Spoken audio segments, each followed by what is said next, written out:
দুনিয়ার কোনো মানুষ কিবা নবী রাসূল কিয়ামত কখন হবে এর সুনির্দিষ্ট সময় কেউ জানে না। স্বয়ং মুহাম্মাদুর রাসূলুল্লাহ সাল্লাল্লাহু আলাইহি ওয়াসাল্লামও জানেন না কিয়ামত কখন সংগঠিত হবে, কারণ মুহাম্মাদুর রাসূলুল্লাহ সাল্লাল্লাহু আলাইহি ওয়াসাল্লাম আলিমুল গায়ব নয়। আমাদের কিছু ভাই না বোঝার কারণে নবীজিকে আলিমুল গায়েব বলে সাব্যস্ত করে, কিন্তু আলিমুল গায়েব একমাত্র যিনি তিনি কে? তবে হ্যাঁ, নবীর কাছে গায়েবের খবর আছে। আল্লাহ তাআলা যেই বিষয়গুলো নবীজিকে জানিয়েছেন, নবীজির কাছে গায়েবের ওই বিষয়গুলোর খবর আছে, কিন্তু নিজের থেকে আল্লাহ যদি না জানান এই ধরনের কোনো অদৃশ্য বিষয়ের ব্যাপারে নবীজি আমাদেরকে খবর দিতে পারেন। এর দ্বারা নবীজির সম্মান কমে যায় নাই। অনেকে ভাবে নবী যদি গায়েবের ইলম নবীর কাছে না থাকে তাহলে মনে হয় নবীর সম্মান কমে যাবে। না না, এটা একটা ভুল ধারণা। নবীজির কাছে গায়েবের ইলম নাই, গায়েবের একমাত্র ইলম আল্লাহ তাআলার কাছে। আর কিয়ামত কখন সংগঠিত হবে এটার একমাত্র যিনি এই ব্যাপারে খবর রাখেন, যার কাছে এই ব্যাপারের ইলম আছেন, তিনি হলেন আল্লাহ। আমি যে আয়াতখানা আপনাদের খেদমতে তিলাওয়াত করছি, এই আয়াতের মধ্যে আল্লাহ তাআলা গায়েব সম্পৃক্ত 5টা বিষয়ের কথা বলেছেন। কয়টা বিষয়? হাদিসের মধ্যে এই 5টি বিষয়কে মাফাতিহুল গায়েব বলা হয়েছে। সব গায়েবের চাবিকাঠি হলো এই 5টা বিষয়। এই 5 বিষয়ের মধ্যে গায়েব সম্পৃক্ত যত বিষয় আছে সব বিষয় এই 5টার মধ্যে অন্তর্ভুক্ত আছে। আল্লাহ তাআলা 1 নম্বরে বলেন, ইন্নাল্লাহা ইনদাহু ইলমুস সাআহ, একমাত্র আল্লাহ তাআলার নিকটেই আছে কিয়ামতের ইলম। তার মানে কিয়ামত কখন সংগঠিত হবে একমাত্র আল্লাহ তাআলা জানেন, নবীজিও জানেন না। হাদিসের মধ্যে আসছে নবীজি যে কিয়ামত সংগঠিত হওয়ার সুনির্দিষ্ট সময় আল্লাহ তাআলা যে নবীজিকে জানান নাই, এটা একাধিক হাদিস দ্বারা প্রমাণ পাওয়া যায়। প্রসিদ্ধ একটা হাদিসের একটা অংশ আপনাদের শোনাই। হাদিসের কিতাবে একটা হাদিস আছে, যেই হাদিসের নাম হলো হাদিসে জিবরিল। হাদিসের নাম কি? হাদিসে জিবরিল। লম্বা এক হাদিস, হযরত ওমর রাদিয়াল্লাহু তাআলা আনহু থেকে বর্ণিত। জিবরাইল আলাইহিস সালাম মানবাকৃতিতে নবীজির কাছে এসে সাহাবা একরামের উপস্থিতিতে নবীজিকে অনেকগুলো প্রশ্ন করেছেন সাল্লাল্লাহু আলাইহি ওয়াসাল্লাম। অনেকগুলো প্রশ্ন করেছেন, উদ্দেশ্য সাহাবা একরামকে দ্বীনের মৌলিক বিষয়গুলোর শিক্ষা দেওয়া। জিবরাইল আলাইহিস সালাম আসছেন, নবীজির সামনাসামনি একেবারে হাঁটুর সাথে হাঁটু মিশায়া বসছে। নবীজিকে জিজ্ঞাসা করেছে, কয়েকটা বিষয়ের প্রশ্ন করেছে। ইসলাম কি, ঈমান কি, ইহসান কি। এরপরে নবীজিকে প্রশ্ন করেছে কিয়ামত কখন সংগঠিত হবে। নবীজি জবাব দিছেন যে যাকে প্রশ্ন করা হয়েছে সে প্রশ্নকারীর চাইতে ব্যাপারে বেশি জানে না। মান মাসউলু আনহা বিআলামা মিনাস সাইল, এই ব্যাপারে যে আমারে জিজ্ঞাসা করতেছে এটা ওই জিজ্ঞাসা করে নেওয়ালার চাইতে যাকে জিজ্ঞাসা করা হচ্ছে সে বেশি জানে না। তার মানে কিয়ামত কখন হবে এটা জিবরাইল আলাইহিস সালামও জানেন। এখন বলতেছি কিছু আলামতের কথা। বলেন আলামতের কথা। নবীজি সাল্লাল্লাহু আলাইহি ওয়াসাল্লাম বলেন, আনতালিদাল আমাতু রাব্বাতাহা। নবীজি এই হাদিসে 1 নম্বর আলামত বলেছে, দাসী তার মনিবকে প্রসব করবে, পেটে ধারণ করবে, প্রসব করবে। লম্বা ব্যাখ্যা আছে, এটা ব্যাখ্যার দিকে যাব না, শুধু একটা কথা বলি। মুহাদ্দিসিন একরাম বলেন এর দ্বারা উদ্দেশ্য হলো যে সন্তান, এমন সন্তান মা গর্ভে ধারণ করবে, ভূমিষ্ঠ করবে, ওই সন্তান ভূমিষ্ঠ হয়ে বড় হয়ে মায়ের সাথে দাসীর মতো আচরণ করবে। ইউরোপ আমেরিকায় যাদেরকে আমরা বর্তমান জামানায় সভ্য বলি, এরা মায়ের সাথে জেনা ব্যভিচারের মতো অন্যায় করে, নাউজুবিল্লাহ। আমাদের মুসলিম কমিউনিটির মধ্যে ওইটা ঘৃণা করে, তবে মুসলিম সমাজে মায়ের সাথে চাকরানির মতো আচরণ করে, আছে না নাই? কাজের লোকের মতো আচরণ করে। নিজে পাকা ঘরে থাকে, মারে কাঁচা ঘরের মধ্যে রাখে, আছে না নাই? অনেকে আছে স্ত্রীর কথা শুনে মায়ের উপরে জুলুম করে, মাকে ঠিকমতো খাবার দেয় না, মায়ের চিকিৎসার জন্য অর্থ ব্যয় করে না, মায়ের সাথে এই যে অসৎ আচরণ করে, এই ধরনের চিত্র আমাদের সমাজে কম বেশি আছে না না? এটা বেড়ে যাওয়া কিয়ামতের অন্যতম একটা আলামত। এরপরে নবীজি সাল্লাল্লাহু আলাইহি ওয়াসাল্লাম বলেন, তুমি দেখতে পাবা নগ্ন পদ বিশিষ্ট রাখালগুলা উঁচু উঁচু অট্টালিকা নির্মাণের প্রতিযোগিতা করবে। ইনকামের কোনো বৈধ সোর্স নাই, ও কি করে না করে কেউ জানে না, কিন্তু ঢাকা শহর 5টা বাড়ি, আছে না এরকম? কোনো চাকরি নাই, ব্যবসা নাই, সে বড় বড় উঁচু উঁচু অট্টালিকার মালিক। এরকম সমাজে আছে, বিভিন্ন পদ্ধতিতে এটা অর্জন হয়। তা মানুষ মনে করে এটা হলো ওই ব্যক্তির একটা সফলতা, যে অল্প দিনে কালীগঞ্জ থেকে ঢাকা গিয়া 5 বছরে 5টা বাড়ির মালিক হয়ে গেছে, কিন্তু কি করে এটা কেউ কইতে পারে না। আছে না অনেক আল্লাহর বান্দা এরকম আছে? এটাকে যদিও আমরা ওই ব্যক্তির উন্নতি অগ্রগতি মনে করি, কিন্তু এই ধরনের কাজের দ্বারা কিয়ামত ত্বরান্বিত হচ্ছে। কিয়ামত কি হচ্ছে? নিকটবর্তী হচ্ছে আমাদের। তা যে কথাটা বোঝানোর জন্য বা বলা উদ্দেশ্য, যে কিয়ামত কখন সংগঠিত হবে এর সুনির্দিষ্ট সময় নবীজিও জানেন।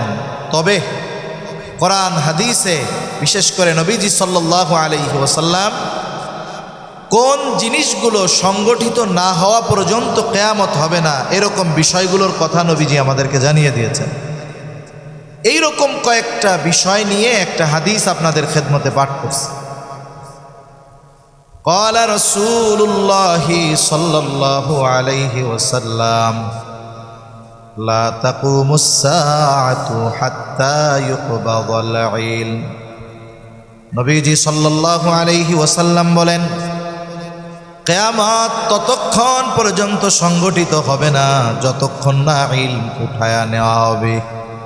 তাহলে 1 নাম্বার, কিয়ামত ততক্ষণ সংগঠিত হবে না যতক্ষণ ইলম উঠায়া না নেওয়া হবে। তার মানে কিয়ামতের আগে আল্লাহ তাআলা ইলম উঠায়া নেবেন। কি উঠায়া নেবেন জোরে বলেন? বুঝেন নাই মনে হয়। কি উঠায়া নিবে জোরে বলেন? ইলম উঠায়া নেবে। আচ্ছা, ইলম বলতে আমরা যেটা বুঝি, এটা পাইছি কিসের থেকে? ইলম অর্জন করি কিসের থেকে? কোরআন হাদিস থেকে। কথা কি বুঝতে সমস্যা হচ্ছে নাকি ঘুম আসতেছে আপনাদের? সজাগ আছেন তো? তাহলে ইলম অর্জন করি কি থেকে জোরে বলেন? কোরআন হাদিস থেকে। আপনাদের মসজিদের তাকে কোরআন শরীফ আছে না? ওই হয়তো ছোটোখাটো হাদিসের কিতাবও থাকতে পারে, এখান থেকে আমরা ইলম অর্জন করি। তাফসির আছে, এখান থেকে ইলম অর্জন করি। তা ছোটবেলায় আমরা গল্প শুনতাম কিয়ামতের আগে আল্লাহ তাআলা ইলম উঠায়া নিবে। তা ইলম উঠায়া নিবে কেমনে? তার মানে ইলম অর্জন করি কোরআন হাদিস থেকে, তাইলে কোরআন হাদিস উঠায়া নিবে। এখন কোরআন হাদিস উঠবে কেমনে, উঠা যাবে কেমনে? মানে ছোটবেলায় গল্প শুনতাম, কয় এরকম, কয় রাতের বেলা সবাই ঘুমায়া থাকবে, সকাল বেলায় ফজরের আজান হবে, সবাই নামাজের জন্য মসজিদে যাবে, ইমাম সাহেব তাকবীরে তাহরিমা বলে নামাজ শুরু করবে, আল্লাহু আকবার বলবে, কিন্তু এরপরে আর কিছু পড়তে পারবে না। ছোটবেলার গল্প এই শুনতাম আমি। এখন কি করবে? সূরা ফাতিহা ভুলে গেছে, দৌড় দিয়ে তাকে রাখা কোরআনটা খুলবে, সূরা ফাতিহাটা একটু পড়ার জন্য, কিন্তু খুইলা দেখবে হায়রে কোরআনের পাতায় কালি দিয়ে সূরা ফাতিহা লেখা নাই, কোরআনের প্রত্যেকটা পৃষ্ঠা সাদা হয়ে গেছে। এইটা হলো ছোটবেলায় শুনতাম, যে রাতের বেলা ঘুম থেকে উঠে দেখবে কোরআন শরীফের মধ্যে কোনো লেখা নাই, এক রাত্রে সব উঠা যাবে। হাদিসের লেখাগুলোও এরকম সব উঠা যাবে। কোরআন হাদিস উঠা গেল তো ইলম আল্লাহ উঠায় নিয়ে গেল। আসলে আল্লাহ তাআলা ইলম এইভাবে উঠাবেন না। আল্লাহ তাআলা একসাথে বান্দার অন্তর থেকে ইলম উঠায় নেন না। আবার আল্লাহ তাআলা একত্রে কোরআন হাদিস সব এক রাত্রে উঠায় নেবেন না। তাহলে ইলম কিভাবে উঠবে? বলে আলেমদেরকে উঠায় নেওয়ার মাধ্যমে ইলম উঠে যাবে, আলেমদের মৃত্যুর মাধ্যমে ইলম উঠে যাবে। আল্লাহ রাসূল সাল্লাল্লাহু আলাইহি ওয়াসাল্লাম বলেন, ইন্নাল্লাহা লা ইয়াকবিদুল ইলমা ইনতিজাআন। আল্লাহ তাআলা একবারে ইলম উঠায় নেন না। তাহলে কিভাবে ইলম উঠায় নেন? আল্লাহর নবী বলেন, ওয়ালাকিন ইয়াকবিদুল ইলমা বিকবদিল উলামা। আল্লাহ তাআলা আলেমদেরকে উঠায় নেওয়ার মাধ্যমে আল্লাহ ইলম উঠায় নিয়ে যায়। তার মানে আলেমদের মৃত্যুর মাধ্যমে ইলম আস্তে আস্তে দুনিয়া থেকে উঠে যাবে। এজন্য বলা হয় মাউতুল আলেম কা মাউতিল আলম। একজন মুহাক্কিক আলেমের মৃত্যু মানে এই আলম গোটা দুনিয়ার মৃত্যু। এজন্য ইলম যতদিন দুনিয়ায় থাকবে, ইলমের ধারা যতদিন প্রবাহিত হবে, ততদিন কিয়ামত সংগঠিত হবে না। এখন আমাদের কি করা দরকার? আমাদের উচিত ইলমের খাদেম হওয়া দরকার। ওই ধরনের আলেম যেন সমাজে তৈরি হয়, সেই ব্যবস্থা, সেই চেষ্টা, সেই ফিকির আমাদের করা দরকার। কারণ ওই ধরনের আলেমরা যতদিন দুনিয়ায় থাকবে ততদিন কিয়ামত আল্লাহ তাআলা সংগঠিত করাবেন। দেখেন, একজনে আলেম মারা যায়, তার স্থান পূরণের মতো আর কেউ থাকে না। মনে করেন প্রায় মসজিদে তাফসির থাকে, তাফসিরে মারিফুল কোরআন। তাফসিরে মারিফুল কোরআনের লেখক মুফতি আজম শফি রহমাতুল্লাহি আলাইহি, উনি দুনিয়া থেকে চলে গেছেন। ওনার ছেলে এখন বেঁচে আছে, তাকি উসমানী। বলে তাকি উসমানী অনেক বড় আলেম, কিন্তু ওনার বাবার সমপরিমাণ আলেম হইতে পারে নাই। তার মানে তাকি উসমানী চলে যাবে, ওনার অবস্থান পূরণ হবে না। আর এই দুনিয়ায় ইলম প্রবাহিত হয়, ইলমের ধারা প্রবাহিত হয় এই ধরনের আলেমদের মাধ্যমে। এজন্য নবীজি আর হাদিসের মধ্যে বলেন, কিয়ামতের আগে এমন এক জামানা আসবে, যেই জামানায় কোরআন থাকবে, ইসলাম থাকবে, কিন্তু কোরআন লেখায় থাকবে, ইসলাম আনুষ্ঠানিকতায় থাকবে, কোরআন আমলে থাকবে না, ইসলাম বাস্তবিক আমলে থাকবে না, এগুলো আনুষ্ঠানিক হিসাবে থাকবে। আলী রাদিয়াল্লাহু তাআলা আনহু থেকে বর্ণিত হাদিস, নবীজি সাল্লাল্লাহু আলাইহি ওয়াসাল্লাম বলেন, ইউশিকু আন ইয়াতিয়া আলান নাসি জামান লা ইয়াবকা মিনাল ইসলাম ইল্লা ইসমুহু ওয়া লা ইয়াবকা মিনাল কুরআন ইল্লা রাসমুহু। কিয়ামতের আগে এমন এক জামানা আসবে, লা ইয়াবকা মিনাল ইসলাম ইল্লা ইসমুহু, ইসলাম শুধুমাত্র নামে থাকবে। আমি আমার পরিচয় দেই, আমি একজন মুসলিম, কিন্তু মুসলমানিত্ব আমার মধ্যে নাই। একজন মানুষ মুসলমানিত্ব অর্জনের জন্য যা দরকার তা আমার মধ্যে নাই। আমি হলাম মুসলমানি নেওয়া মুসলিম, আমার নামটা মুসলমানদের মতো, আর গরু খাই, এই হলো আমার মুসলমানের পরিচয়। কিন্তু বাস্তবিক মুসলমানিত্ব না আছে আমার ব্যক্তিগত জীবনে, না আছে আমার পারিবারিক জীবনে, না আছে আমার অর্থনৈতিক জীবনে, না আছে আমার রাষ্ট্রীয় জীবনে। বলে কোথাও পরিপূর্ণ ইসলাম নাই। আছে? নাই তো। আমার 3.5 হাত বডির মধ্যে ইসলাম নাই, আমার পরিবারের মধ্যে পর্দা নাই, তো ইসলাম থাকে কেমনে? আমার উপার্জনের মধ্যে হারাম হালালের জাজ বিচার নাই, এখানে ইসলাম থাকে কেমনে? জীবনের প্রত্যেকটা ক্ষেত্রে ইসলাম থাকা দরকার। এই লোকটাই হবে প্রকৃত মুসলিম। কিন্তু আমাদের মধ্যে ওই নামে মুসলমান আছি, কিন্তু কামে মুসলমানিত্ব নাই, আমলে মুসলমানিত্ব নাই, বাস্তবে মুসলমানিত্ব আমাদের মধ্যে নাই। এখন এই জামানা চলছে, সামাজিক কর্মকাণ্ডের মধ্যে ইসলাম নাই। যেমন একটা উদাহরণ দেই, বিবাহর অনুষ্ঠান, আপনাদের এলাকায় কেমন হয় আমি জানি না, অনেক জায়গায় বিবাহের মধ্যে শুধু ইসলাম থাকে 2-3 মিনিট। কয় মিনিট? 2-3 মিনিট। ইমাম সাহেবরা ডাক দিয়ে কয় হুজুর আসেন, কয় হুজুর ফোন না দিলে কিন্তু আসেন না। এরপরে ইমাম সাহেব আসছে, বলে হুজুর বিয়েটা পড়ায়া দেন। হুজুর খুতবা দিয়া বিয়া পড়ায়া দোয়া করে দেয় 2-3 মিনিট। বলে শুধুমাত্র বিয়ার মধ্যে এতটুকুই ইসলাম, বাকি শুরু থেকে নিয়ে শেষ পর্যন্ত যা হয় সব অমুসলিমদের কর্মকাণ্ড সংগঠিত হয়। একবারে মেয়ে দেখা থেকে নিয়ে শুরু করে যা হবে শুধু অতটুকু ইসলাম। ওই যে 2-3 মিনিট হুজুর যায় বিয়া পড়াইব, এতটুকু ইসলাম, আর ইসলামের কোনো খোঁজ খবর নাই। এইভাবে সামাজিক কর্মকাণ্ডে ইসলাম নাই, কোথাও ইসলাম নাই।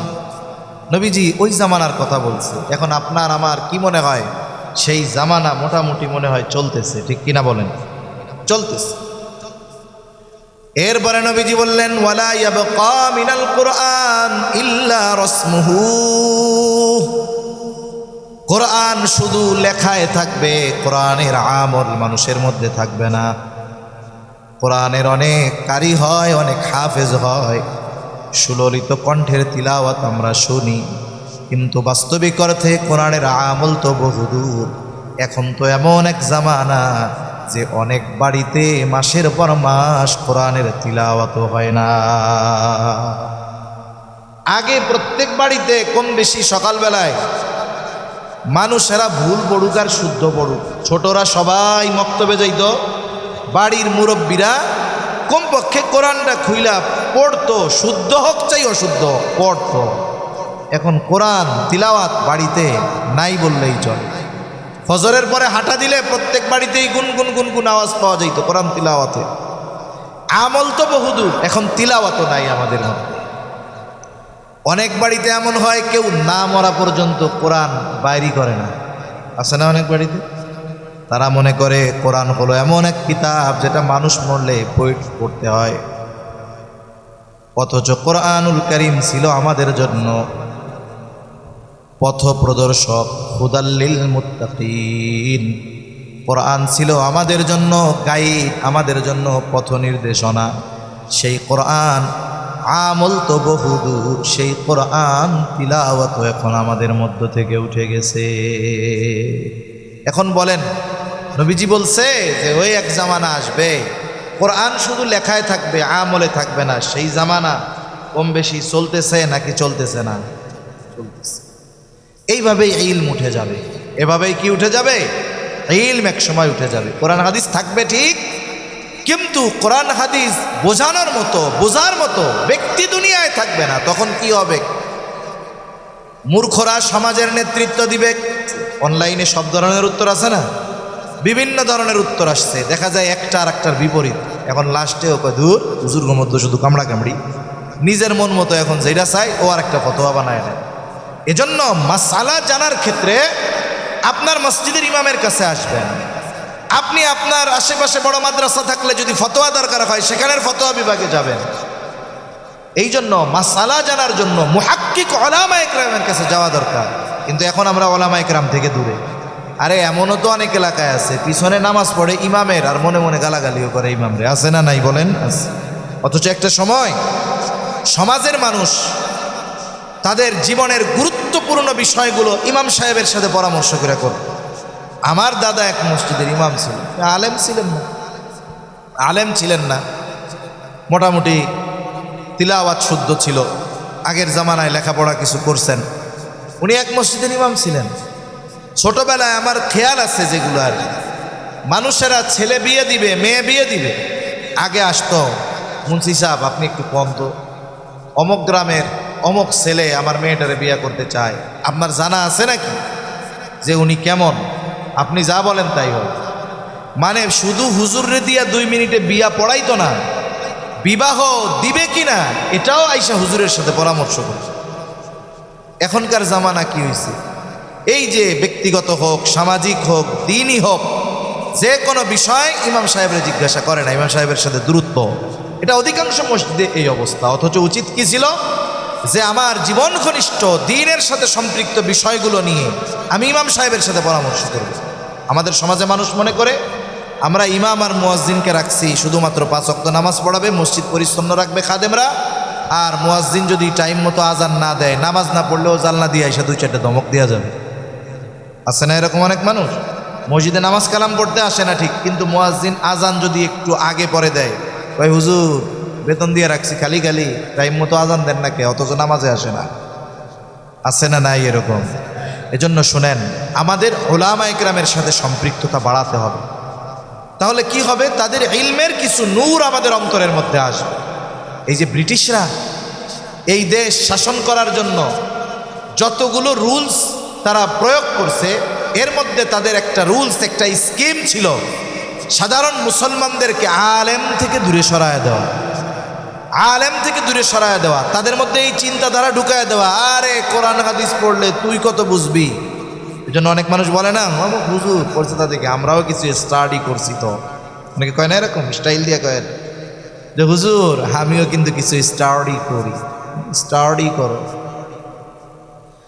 এজন্য মনে রাখতে হবে আমরা আলেমদের সাথে থাকবো আর আল্লাহ তাআলার কাছে দোয়া করব, আল্লাহ যেন এই ধরনের আলেমদেরকে দীর্ঘ হায়াত দান করে, বলি আমিন।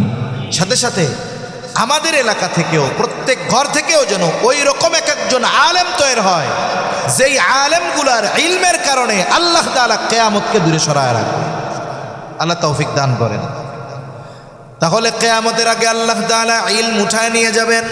তবে ইলম উঠানোর পদ্ধতি হলো আলেমদের মৃত্যুর মাধ্যমে ইলম উঠায় নেওয়া হবে।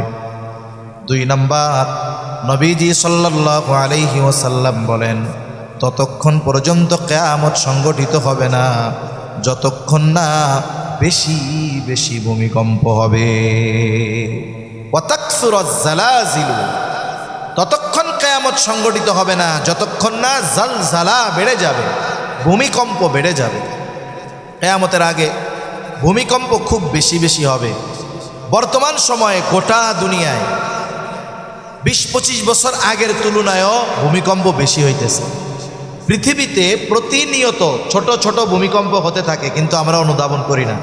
মনে করেন 3 মাত্রার 4 মাত্রার ভূমিকম্প হলে এগুলো মানুষ আমরা অনুধাবন করতে পারি না। অনুধাবন করি কোন জায়গায়? কোনগুলো? মোটামুটি 5-6 স্কেলের বেশি যখন ভূমিকম্প হয় তখন মোটামুটি আমরা টের পাই যে ভূমিকম্প হইতেছে। কিন্তু পৃথিবীতে প্রতিনিয়ত ভূমিকম্পন হচ্ছে, কিন্তু মাত্রা কম হওয়ার কারণে আমরা টের পাইতেছি না। বলে সময়ের সাথে সাথে এমন হবে যে সকাল বিকাল নয়, দেখা যাবে যে ঘণ্টাখানিক পর পর ভূমিকম্প হবে, 3, 4, 5 মাত্রার ভূমিকম্প হতে থাকবে। এটা কিয়ামতের আগে আরো বাড়বে। দুনিয়ামুখী মানুষ যারা, যখন দুনিয়াবি কোনো মুসিবত সামনে আসে, এই মানুষগুলো এই মুসিবতগুলোকে দুনিয়ার নিরিখে, দুনিয়ার নজরে এটাকে বিশ্লেষণ করে।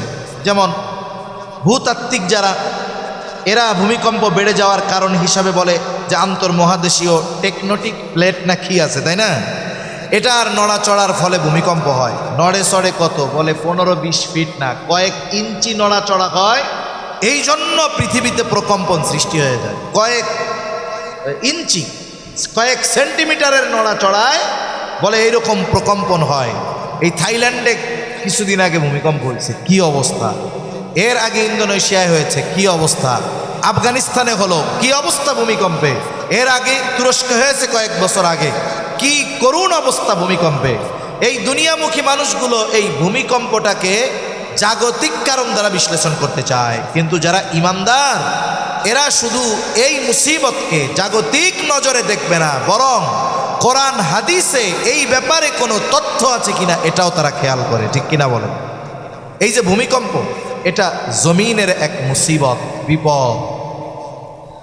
আর আল্লাহ তাআলা কোরআনুল কারীমের মধ্যে বলেন, যাহারাল ফাসাদু ফিল বাররি ওয়াল বাহরি বিমা কাসাবাত আইদিন নাস লিয়ুযীকাহুম বা'দাল্লাযী আমিলু লাআল্লাহুম ইয়ারজিউন। আল্লাহ তাআলা বলেন, জল স্থলে যত ধরনের বিপর্যয় সব হলো আমাদের হাতের কামাই। কাদের হাতের কামাই? জোরে বলেন। এইটাও পারেন না, জোরে কর না। কাদের হাতের কামাই? আমাদের হাতের কামাই। আল্লাহ তাআলা এই যে মাঝে মধ্যে ভূমিকম্প দেন, সিডর দেন, আয়লা দেন, লায়লা দেন, অতিবৃষ্টি দেন, অনাবৃষ্টি দেন, এই যে জল আর স্থলের বিপর্যয় আল্লাহ তাআলা ঘটান কেন? বলে এক নাম্বার, এটা আমাদের পাপের কারণে, অন্যায়ের কারণে আল্লাহ দেন। তবে আল্লাহ তাআলা এই মুসিবত দিয়ে আমাদেরকে ধ্বংস করে দিতে চান না। আল্লাহ তাআলা মৃদু এই শাস্তি আস্বাদন করানোর কারণ হলো লিউযীকাহুম বা'দাল্লাযী আমিলু লাআল্লাহুম ইয়ারজিউন। আমাদেরকে আমাদের কর্মের কারণে যে এই শাস্তি, আল্লাহ মৃদু শাস্তি আস্বাদন করান, এটা কেন? লাআল্লাহুম ইয়ারজিউন, যাতে করে তারা আল্লাহর দিকে প্রত্যাবর্তন করে, গুনার পথ ছেড়ে নেকের পথে আসে, পাপাচারের অনাচারের পথ ছেড়ে ভালো কাজের পথে আসে, গুনাহ ছেড়ে তাওবা করে আল্লাহর পথে আসে। এই জন্য আল্লাহ তাআলা শাস্তি মাঝে মধ্যে আস্বাদন করান। যেমন দুনিয়াতে শিক্ষক হোক আর পিতামাতা হোক, যদি সন্তান অবাধ্য হয়, কথা না শুনে, ছাত্র যদি কথা না শুনে, মাঝে মধ্যে শিক্ষক শাস্তি দেয় কি দেয় না? পিতামাতা শাস্তি দেয় কি দেয় না? বলেন তো, এই যে দেয় কেন? রাগ হইয়া নাকি আমার কল্যাণের কারণে? মূলত শাস্তিটা দেয় ভালোর কারণে, যেন ও ওই খারাপ কাজ থেকে ফিরে আসে। আল্লাহ তাআলা আমাদের প্রতি দয়াবান। এই জন্য আমাদের যেই অন্যায়, আমাদের যেই পাপ, ওই পাপের পরিমাণ শাস্তি দিলে এই পৃথিবীতে আমাদের অস্তিত্ব থাকা সম্ভব ছিল না। কিন্তু আল্লাহ তাআলা সামান্য শাস্তি আস্বাদন করান কেন? আমরা যেন সতর্ক হয়ে আল্লাহর দিকে ফিরে যাই।